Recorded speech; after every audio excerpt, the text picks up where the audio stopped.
प्रधानमंत्री जी को हमारा मैनिफेस्टो पसंद नहीं है, क्योंकि हमारे मैनिफेस्टो में सिर्फ काम की बात है। इसीलिए प्रधानमंत्री जी शुरू से हमारे मैनिफेस्टो पे ऐसे अजीब अजीब से आक्रमण कर रहे हैं कि हम जाके भैंस चुरा लेंगे, लोगों की एक्सरे मशीन जाके लोगों के गहने घरों में ढूंढेंगे। अजीब अजीब से ऐसे बयान दे रहे हैं हमारे मैनिफेस्टो के बारे में कि हमें खुद देखना पड़ता है कि भाई ये क्या कह रहे हैं, कहाँ से आई ये बात। पूरी मीडिया में छा गए, पूरी मीडिया में यही चर्चा हो रही है कि प्रधानमंत्री जी ने कह दिया कि आपकी 2 भैंसें हैं, एक भैंस कांग्रेस चुराएगी। आपने कोई फिजूल की बात कर ली, मीडिया ने उसको उछाल दिया।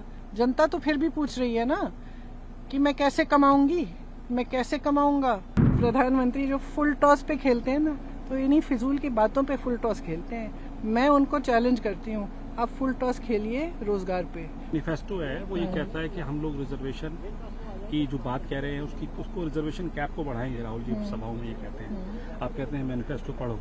हम लोग बीट कवर करते हैं तो देखा है, पढ़ ली। प्रधानमंत्री जो है बार बार इस बात को ये कह रहे हैं, इसको आप लोग कैसे काउंटर करेंगे? प्रधानमंत्री जी को हमारा मैनिफेस्टो पसंद नहीं है, क्योंकि हमारे मैनिफेस्टो में सिर्फ काम की बात है। सिर्फ हम नौजवानों के लिए क्या करने जा रहे हैं, महिलाओं के लिए क्या करने जा रहे हैं, हम किस तरह से महंगाई को कम करेंगे, हम किस तरह से देश की संपत्ति वापस जनता के हाथों में डालेंगे, यही कह रहे हैं। इसीलिए प्रधानमंत्री जी शुरू से हमारे मैनिफेस्टो पे ऐसे अजीब अजीब से आक्रमण कर रहे हैं कि हम जाके भैंस चुरा लेंगे, लोगों की एक्सरे मशीन जाके लोगों के गहने घरों में ढूंढेंगे। अजीब अजीब से ऐसे बयान दे रहे हैं हमारे मैनिफेस्टो के बारे में कि हमें खुद देखना पड़ता है कि भाई ये क्या कह रहे हैं, कहाँ से आई ये बात, क्योंकि हमारे मैनिफेस्टो में तो है ही नहीं। तो ये खुद बना भी रहे हैं बात बगैर पढ़े, खुद बना भी रहे हैं, फिर उस बात को उछलवा भी रहे हैं मीडिया में, क्योंकि पूरी मीडिया, जैसे आप जानते हैं अच्छी तरह, आप हंस रहे हैं आपका मुंह नहीं दिख रहा, मेरा तो दिख रहा है। आप जानते हैं कि पूरी मीडिया जो है बड़े बड़े खरब पत्तियों की है। तो अब आप दिखा भी नहीं पा रहे हैं। अब मैं जानती हूँ कि आप भी समझ रहे हैं, देखिए सच्चाई आप भी समझ रहे हैं। मैम हमने तो उस दिन भी जो बात हुई, राहुल जी ने कही, आपने कही, हमेशा सबने हमने जो भी बात कही हमने पारदर्शिता के साथ दिखाई है। वो बात मैं आपको स्पष्ट करना चाह रहा हूँ। लेकिन बात यह है, देखिए चुनाव चल रहा है, जो असली मुद्दे हैं वो क्या है? बेरोजगारी, महंगाई, जो महिलाओं पे अत्याचार हो रहे हैं, मोटे जो जनता का संघर्ष है, जो किसानों की समस्याएं, ये हैं। ठीक है, ये हैं मुद्दे। इन मुद्दों पे चुनाव लड़ा जाना चाहिए। अगर डिबेट होते हैं मीडिया में, इन मुद्दों पे होना चाहिए। प्रधानमंत्री जी और उनके जो भाजपा के नेता हैं वो सोचते हैं कि चलिए इन पे तो जवाब है नहीं। 10 सालों से आपने रोजगार नहीं बनाया। आपने कहा था 2 करोड़ रोजगार बनाएंगे, नहीं बने। आपने कहा था कि खेती से कमाई दुगनी होगी, नहीं हुआ, आधी हो रही है। आपने कहा कि महिलाओं को अत्याचार से बचाएंगे, जो अत्याचार कर रहे हैं उसकी रक्षा कर रहे हो आप हर समय।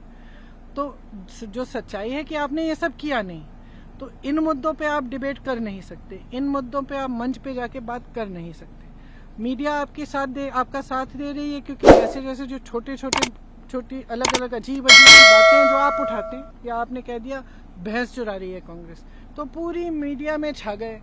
पूरी मीडिया में यही चर्चा हो रही है कि प्रधानमंत्री जी ने कह दिया कि आपकी 2 भैंसें हैं, एक भैंस कांग्रेस चुराएगी। तो जनता से क्या मतलब है? ये आपने कोई फिजूल की बात कर ली, मीडिया ने उसको उछाल दिया। जनता तो फिर भी पूछ रही है ना कि मैं कैसे कमाऊंगी, मैं कैसे कमाऊंगा, मेरी खेती से कमाई कैसे आएगी, मेरे बच्चे को रोजगार कौन देगा। तुमने 5 किलो का राशन पकड़ा दिया है, लेकिन मेरे भविष्य के लिए कुछ बताओ। तो जनता का तो मूड ये है, मेरे ख्याल से अब जनता समझ रही है। प्रचार तो आपने भी सब जगह किया, 3 चरण के चुनाव हो चुके हैं। अब आप यहाँ रायबरेली, अमेठी आपने जो है संभाल लिया है। 3 चरणों के चुनाव के बाद आपको क्या लगता है?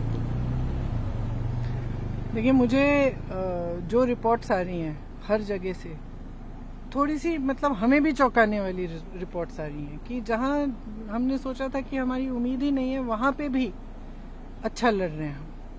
तो जो रिपोर्ट्स आ रही हैं वो तो बदलाव की आ रही हैं, और ये आ रहा है हर जगह से कि जनता थकी हुई है, जनता को एक विकल्प चाहिए। लेकिन आप लोगों के ऊपर, क्योंकि आप कह रहे हैं बात प्रधानमंत्री जो कहते हैं वो बात पर चर्चा में लगती है, प्रधानमंत्री ऐसा पद है वो कुछ बोलेंगे तो उसके ऊपर आगे बात होती है। उस पद की गरिमा भी है। देखिए, उस पद की गरिमा है, उस पद के प्रति भी कुछ श्रद्धा होनी चाहिए।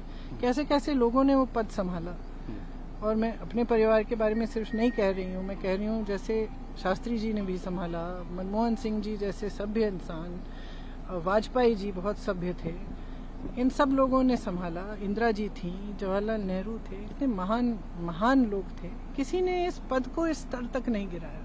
सच्चाई ये है, सच्चाई ये है कि किसी प्रधानमंत्री ने मंच पर ऐसी बातें नहीं की, सबसे पहले जो एकदम झूठी हैं, जिसका कोई मतलब कोई इतनी भी श्रद्धा नहीं है जनता के लिए कि जो आप कह रहे हो उसमें थोड़ी सी सच्चाई होनी चाहिए, थोड़ी सी आंखों की जो शर्म होती है बड़ों के साथ होती है। जनता बड़ी है हमसे, जनता के सामने कुछ कह रहे हो, मैं तो हमेशा 10 बार चेक करती हूँ, मुझे कोई भाषण के पॉइंट्स भी दे देता है, मैं 10 बार चेक करती हूँ भाई कि इसमें कुछ ऐसी बात तो नहीं है जो ठीक नहीं है, क्योंकि मेरे मुंह से नहीं निकलनी चाहिए, किसी और के से निकल, मेरा तो कोई पद है ही नहीं, लेकिन इतनी श्रद्धा तो होनी चाहिए जनता के लिए। इनका इतना बड़ा पद है लेकिन इतनी कम श्रद्धा है कि कुछ भी बोल दो।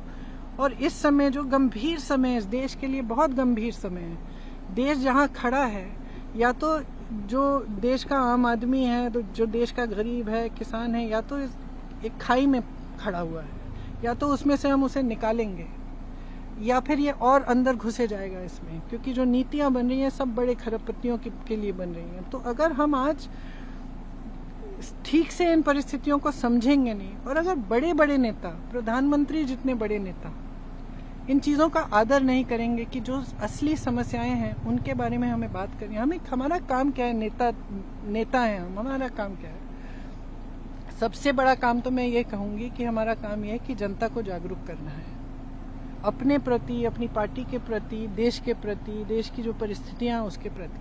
अगर हम नेता बनते हुए ये चाहते हैं कि जनता अंधकार में रहे, कि जनता को गुमराह कर दिया जाए, कि उनका ध्यान भटकाया जाए, या उनके जज्बातों के आधार पर हम वोट ले लें, तो हम बहुत बड़ी ज्यादती कर रहे हैं इस देश के साथ। राहुल गांधी निशाने पर रहते हैं। आज भी कहा उन्होंने कि शहजादे जो है वो बात नहीं करते, अब क्या कोई डील हो गई है अडानी अंबानी से, और जो है इसलिए बहुत सफाई दे रहे हैं प्रधानमंत्री। मैंने देखा पिछले 2-4 दिनों में बहुत सफाई दे रहे हैं, बहुत सफाई दे रहे हैं।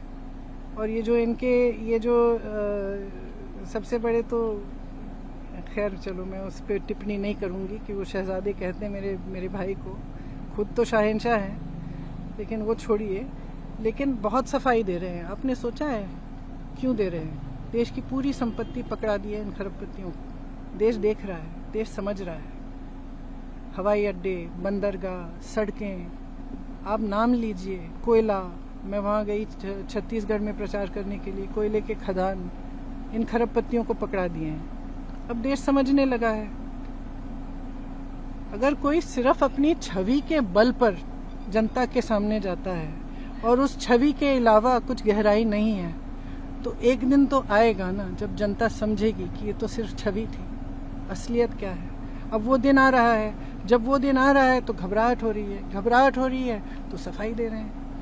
सर मैम, आखिरी सवाल आपसे पूछना चाहूंगा मैं कि लूज बॉल्स आपकी तरफ से भी आती हैं, इनहेरेंट टैक्स की बात आ गई, सैम पेत्रोदा साहब ने करी, आज उन्होंने एक कमेंट आप कह रहे हैं हमारी तरफ से आती हैं, तो लूज बॉल्स जो आती है उसको पूरी तरीके से प्रधानमंत्री को तो फुल टॉस खेलने का मौका मिलता है। आज मंच से उन्होंने ये कहा कि जो रेसिस्ट कमेंट किया है स्वयं पेत्रोदा ने, लेकिन आप देखिए कि प्रधानमंत्री भी राष्ट्रपति को भी कनेक्ट कर दिया। सुन लीजिए, पता नहीं क्या फिजूल की बातें कर रहे हैं। जो प्रधानमंत्री ना, जो क्या कहते हैं, फुल टॉस पे, क्या कहा आपने? फुल टॉस पे लूज बॉल मिलती है तो फुल टॉस लगाते हैं। प्रधानमंत्री जो फुल टॉस पे खेलते हैं ना, तो इन्हीं फिजूल की बातों पे फुल टॉस खेलते हैं। मैं उनको चैलेंज करती हूँ, आप फुल टॉस खेलिए रोजगार पे, फुल टॉस खेलिए महंगाई पे, फुल टॉस खेलिए महिलाओं पे जो अत्याचार हो रहा है, और जो अत्याचार कर रहे हैं उनको बचा रहे हैं, उस पे खेलिए। फिर मैं मानूंगी कि हाँ कोई खेला है।